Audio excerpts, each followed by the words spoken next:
ఎప్పుడు కూడా మర్చిపోకుండా పనిచేసిన. అంటే ఇక్కడ కొంతమంది మతిమరుపు రాజకీయ నాయకులు ఉన్నారు, మన ఎంపీ అరవింద్ లాంటి వాళ్ళు. ఏం చేసిరు ఆయన, అంతకుముందు మేము అధికారంలో ఉన్నప్పుడు, నేను ఎంపీగా ఉన్నప్పుడు ఆ బ్రిడ్జ్ కాలే అన్నాడు. ఇలా నేను అధికారం కోల్పోయి ఇక్కడ 7 ఏళ్ళు అయిపోయిందా నేను ఎంపీగా లేక? 7 ఏళ్ళలో బ్రిడ్జ్ అయితేనే ఉన్నది. మరి ఎడవేండో ఎంపీ గారు ఏడ మర్చిపోయిండో తెలియదు. అంటే ప్రజా సమస్యల మీద ఎంత లాపర్వాయి అంటే, ఒకప్పుడు ఆపోజిషన్లు ఉన్నప్పుడేమో క్రిటిసిజం, గవర్నమెంట్లు ఉన్నప్పుడేమో ఎస్కేపిజం. సో దీంతో పని కాదు కదా. సో గవర్నమెంట్లో ఉన్న వాళ్ళు, బాధ్యత ఉన్న వాళ్ళు, అది బీజేపీ కావచ్చు, కాంగ్రెస్ కావచ్చు, వాళ్ళ మీద బలంగా కొట్లాడతాం, ప్రజా ఉద్యమాలను నిర్మాణిస్తాం, మార్పు చూపిస్తాం. మీకు ఖమ్మం ఎగ్జాంపుల్ తీసుకోండి, అట్లా మెనీ ఎగ్జాంపుల్స్ ఉన్నాయి. ఇష్యూ పట్టుకోవద్దు, జాగృతి పట్టుకుంటే ఇచ్చిపెట్టదు.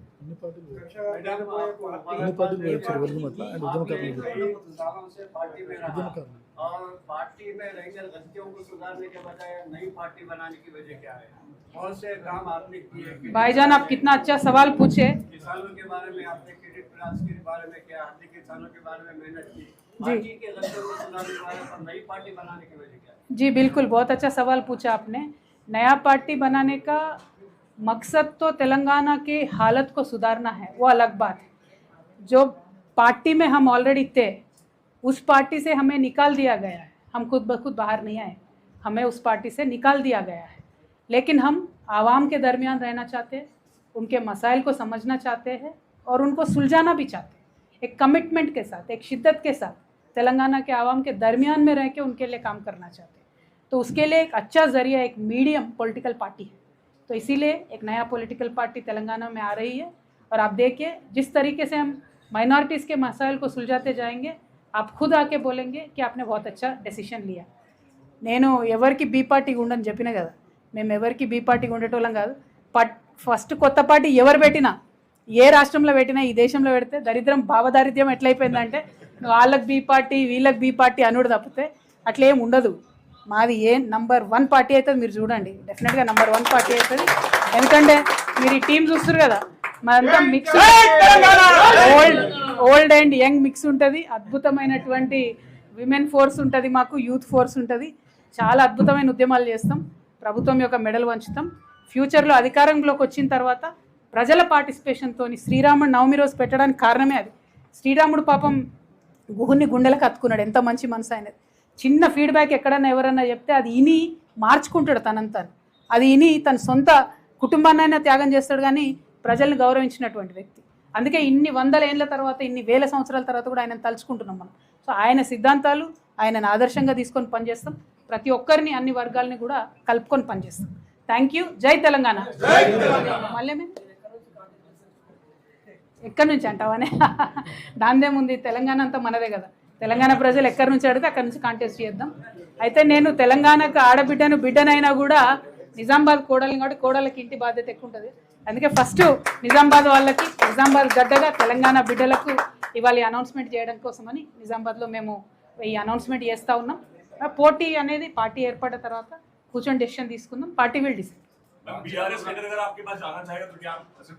बीआरएस की कैडर पूरा हमारे साथ ही है,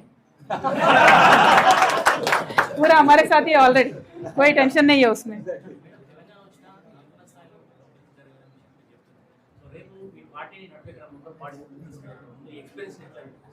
అంటే ప్రధానంగా ఒకటండి, ఇప్పటి వరకు ఒక 20 years నుంచి నేను పాలిటిక్స్లో ఉన్నటువంటి ఎక్స్పీరియన్స్లో, నేను ఇక్కడ ఎంపీగా గెలవక ముందు, అంటే అప్పటికి నాకు గ్రామ పంచాయతీ మెంబర్గా కూడా చేయలే, నేను ఎంపీగా గెలవక ముందు ఒక వాగ్దానం ఇచ్చిన. నేను Nizamabad Peddapalli railway line finish చేస్తాను వాగ్దానం ఇచ్చిన. అప్పటికే అది 25 సంవత్సరాల నుంచి పెండింగ్ ఉండేది. అందరు నవ్విండ్రు, 25 ఏళ్ళకి వెళ్ళి కాలేదు, పెద్ద పెద్దోళ్ళు ఎంపీ ఉన్నప్పుడు కాలేదు, నీతో అవుతుంది అన్నారు. జస్ట్ 3.5 yearsలో చేసి చూపించిన నేను.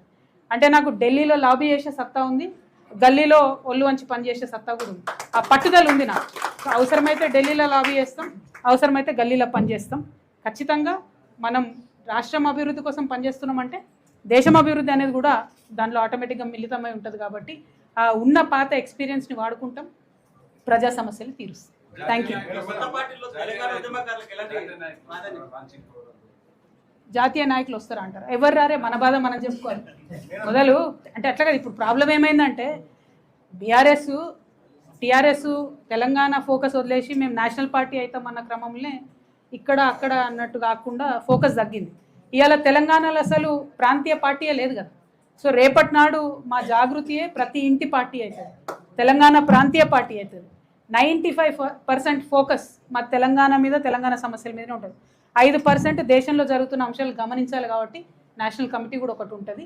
ఇట్లా ఇలా గ్యాస్ షార్టేజో, పెట్రోల్ షార్టేజో, లేకపోతే ఏదైనా వాళ్ళు తీసుకునే నిర్ణయాలు, లేకపోతే నేషనల్ లెవెల్లో ఇప్పుడు బీసీ బిల్లు సాధించుకోవాలి మనం 50%, దానికి పోయే క్రమంలో నేషనల్ ఫోకస్ ఉంటుంది. కానీ 95% ఫోకస్ తెలంగాణ గ్రామాలు, తెలంగాణ గ్రామాల్లో ఉండే యువకులు, వారి జీవితాలు, తెలంగాణ మహిళలు, తెలంగాణ బీసీలు, ఎస్సీలు, దీని మీదే ఉంటుంది ఫోకస్. బట్ తెలంగాణ సెంట్రిక్గా ప్రాంతీయ పార్టీ, తెలంగాణ ఇంటి పార్టీ రాబోతుంది. అది మీ నిజామాబాద్ బిడ్డ పెట్టబోతా ఉంది కాబట్టి ఆశీర్వదించాలని కోరుతున్నాను.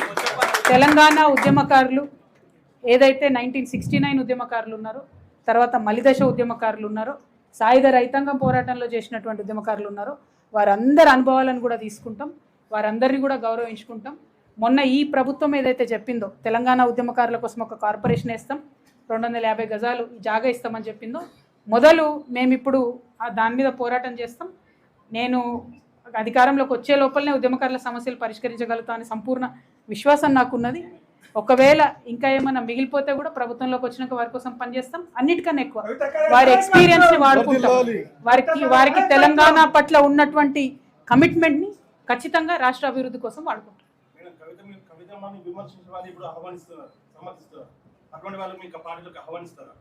ఎవరైనా సరే ఏముంది, పార్టీ అనేటటువంటి దానికి ఈగో ఉండకూడదు. తెలంగాణ ప్రజల కోసం పనిచేయాలనుకునే ప్రతి ఒక్కరిని ఆహ్వానిస్తాం. అందులో ఆలోచన ఏం లేదు. వ్యక్తిగా నన్ను ఒక సందర్భంలో దూషించి ఉండొచ్చు, ఎందుకు దూషించారో వాళ్ళకి తెలవాలి.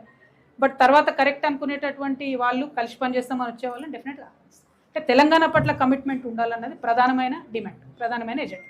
Thank you. జర్నలిస్టులనా? మా నిజామాబాద్ జర్నలిస్టులకు ప్రత్యేక ఆహ్వానం. సరే, మిగతా అందరినీ మళ్ళీ ఆ టైంలో ఇన్వైట్ చేస్తాం, కానీ నిజామాబాద్ జర్నలిస్టులకు కూడా ప్రత్యేకమైనటువంటి ఆహ్వానం పలుకుతూ ఉన్నాం.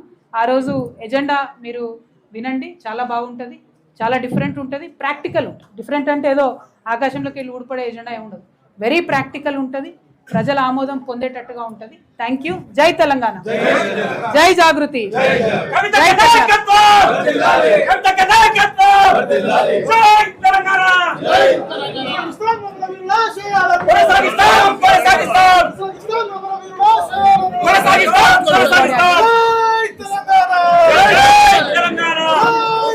స్టేట్ బాడీతో ఒకసారి ఫోటో దిగుదాం రండి. స్టేట్ బాడీ అంతా రండి.